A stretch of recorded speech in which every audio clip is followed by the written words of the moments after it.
tanya Ustaz soalan. Ya. Tadi Ustaz cakap pasal takdir, betul? Ya, ya. Okay. Bila saya terfikir yang Ustaz cerita dari Ustaz kena langgar kan, lepas tu Ustaz tak buat apa-apa, betul tak?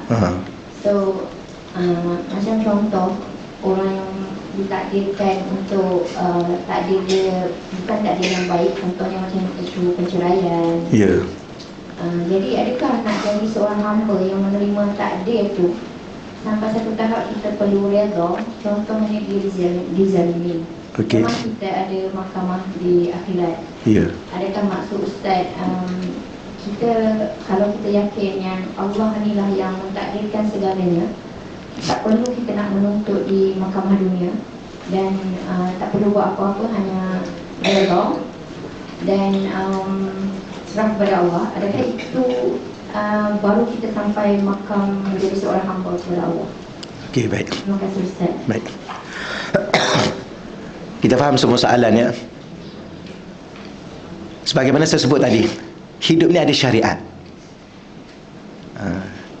Kita berjalan melalui takdir Allah itu pun, salah satu takdir Allah itu hidup bersyariat. Itu pun takdir Allah yang telah Allah tetapkan ke atas diri kita dan kehidupan kita. Maka selagi mana kita ada hak untuk kita buat tuntutan di mahkamah yang ada kat dunia ni, kita kena buat. Kan ada mahkamah syariah, kita kena pergi. Ada dipanggil apa? Isteri kena tuntut apa? Ada nafkah, ada muta'ah dan sebagainya, kena tuntut. Itu hak yang syariat bagi. Jadi bila mana kita bawa kes kita ke mahkamah, berapa ramai di luar sana isteri yang dizolimi? Memang ada. Dan kadang-kadang, minta maaf saya cakap, tapi takut orang salah faham ni, jangan salah faham tau. Memang kadang-kadang memang patut bercerai pun. Tak ada maknanya hidup dengan seseorang yang memang zalim. Memang dia zalim. Memang ada suami yang zalim, yang tak bagi nafkah. Bukan setakat dia tak bagi nafkah, duit isteri dia pun dia ambil. Oh, ada satu tu cerita kat saya, subhanallah. Saya dah cerita kat sini. Sebab lupa tak payahlah ya. Cerita pun lupa lagi. Saya kerja ustaz, bukan kerja biasa-biasa. Gaji saya 10,000 hingga 15,000 kadang-kadang. Termasuk dengan bonus dan sebagainya, termasuk dengan apa? Outstation apa semua. Tapi bila mana gaji saya masuk, suami saya ambil kad tu. Tinggal RM50, bagi balik kat saya. Saya pergi kerja ustaz, dia kata sampai-sampai lapar, saya pergi masuk bilik air, minum air. Air paip tu, saya lapar. Itu suami buat kat saya. Saya kata, suami tu tak kerja ke? Tak ustaz, dia orang bisnes, dia jutawan. Maknanya memang ada orang atas muka dunia ni memang jahat. Saya tak nafi, minta maaf tuan-tuan sekalian. Saya tak nafi, memang ada orang lelaki di luar sana, memang lelaki-lelaki jahat. Memang ada. Dan tidak nafi juga ada perempuan-perempuan yang jahat, yang zalim kepada suami dia. Ada juga. Dia sebenarnya manusia adalah manusia. Okey ya? Jadi bila mana puan tanya tadi, kalau dizalimi oleh suami, kita ada mahkamah syariah, kena bawa ke mahkamah. Kita ada hak kita. Siapa yang bagi hak tu? Allah yang bagi. Maka kena tuntut. Hak nafkah, hak apa semua sekali lah. Tak boleh kita tengok keadaan masing-masing lah. Harta sepencarian semua mesti ada. Jadi kalau kita pergi ke mahkamah, itu kita melalui kehidupan syariat. Itu pun ketentuan Allah untuk hidup bersyariat. Maka bukan menafikan kita tak redha. Tak. Redha hati dan jiwa kita menerima ujian itu. Tapi usaha dan ikhtiar mesti. Itu akidah ahli sunnah wal jamaah.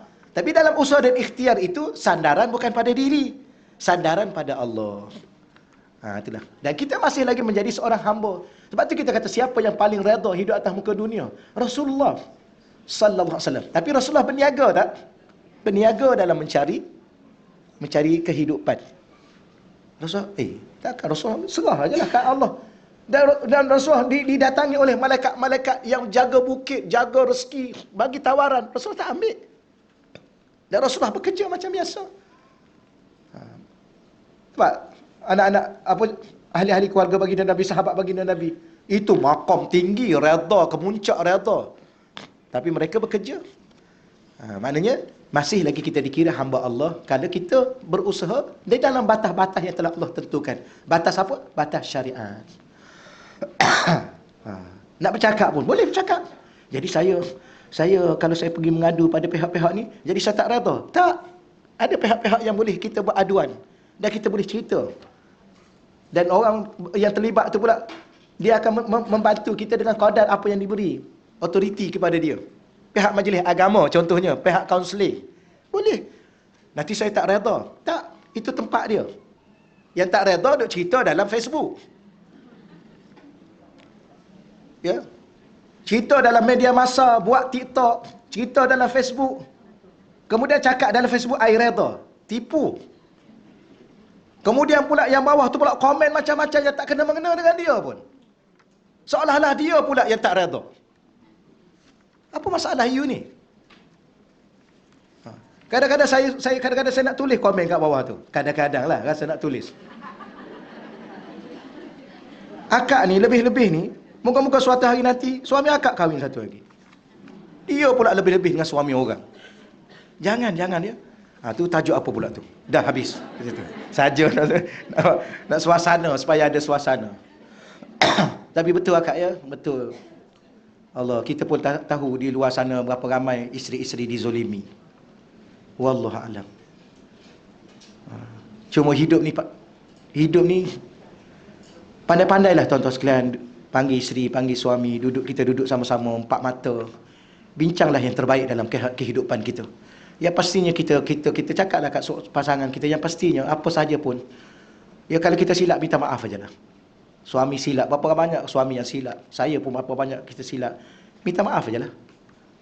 Moga-moga masuk syurga sama-sama. Tapi kalau dah tak boleh. Memang ada tahap.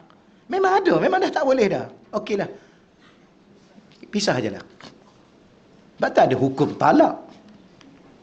Kenapa Allah cerita pasal talak? Sebab memang ada dan memang perlu. Dan mungkin dia tak baik untuk kita, mungkin dia baik untuk orang lain. Dan kita baik untuk orang lain. Tapi kenapa Allah pertemukan kita dengan dia? Hidup ni kan ujian.